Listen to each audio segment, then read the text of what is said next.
যারা ইসলামী হুকুমত কায়েম করতে চায় না, শরিয়া আইন বাস্তবায়ন করতে চায় না, নাম দেয় ইসলাম, এর চেয়ে বড় মুনাফিক এবং ধোঁকাবাজ গোটা দুনিয়া থাকতে পারে।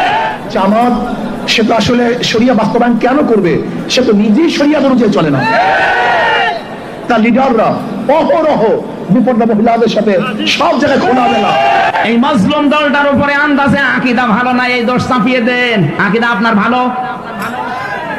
বাংলাদেশ জামাত ইসলামের প্রতি যে তহমতটা এই দেশের অনেক আলেম ওলামা দিয়ে থাকেন, বুঝে কে না বুঝে আমি জানি না, যে তাদের আকীদা ভালো না। কে বলেছে আপনাকে? আকীদা যদি ভালোই না হবে, ফাঁসির দড়ি গলার কাছে চলতেছে, তারপরেও অস্বীকার করে নাই।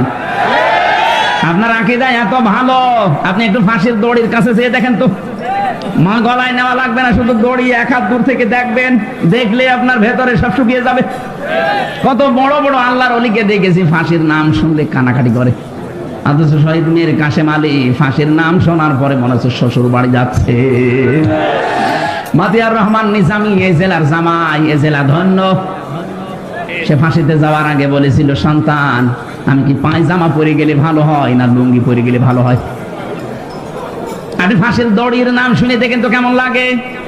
আর তাদের মাত্র 3 ঘন্টা পরে ফাঁসি হবে, সেই ব্যক্তিও বলেছে, ভাই আমি 2 ঘন্টা ঘুমালাম, আমার দেখিয়ে দিও 1 ঘন্টা পর। এই কঠিন পরিস্থিতিতে তার 2 ঘন্টা ঘুম আসলো কি করে আপনি বলেন তো? আপনার জীবনও মনে আসবে না, ব্রেনে ধরবে না। আমার তো সূরা হামিম সেজদার 30 নাম্বার আয়াত পড়ার পরে তার সাথে মিলিয়ে দেখেছি, আল্লাহ তাখাফু ওয়ালা তাহজানু ওয়া আবশিরু বিল জান্নাহ। ফেরেশতারা ওই সময় এসে বলে, ভয় পাবেন না, চিন্তা করবেন না। কিসের ভয়, কিসের চিন্তা? হয়তো ভয় হতে পারে, চিন্তা হতে পারে যে আমি এখনই যদি ফাঁসি হয়ে যায় তাহলে আমার ছেলের কি হবে, আমার বউর কি হবে, আমার সন্তানের কি হবে, আমার বিশাল যে সম্পদ, লক্ষ লক্ষ মানুষের কর্মসংস্থান আমি বানিয়েছি, কি হবে এটা।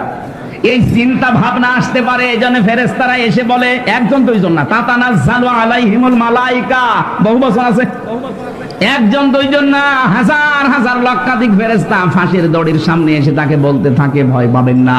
মীর কাশেম আলীর কানের কাছে ফেরেশতায় কথা বলেছিল, নাই তো তার এই 3 ঘন্টা আগে 2 ঘন্টা জীবনেও ঘুম আসার কথা না। কথা বলে না কেন? এই মাজলুম দলটার উপরে আন্দাজে আকীদা ভালো না, এই দোষ চাপিয়ে দেন। আকীদা আপনার ভালো।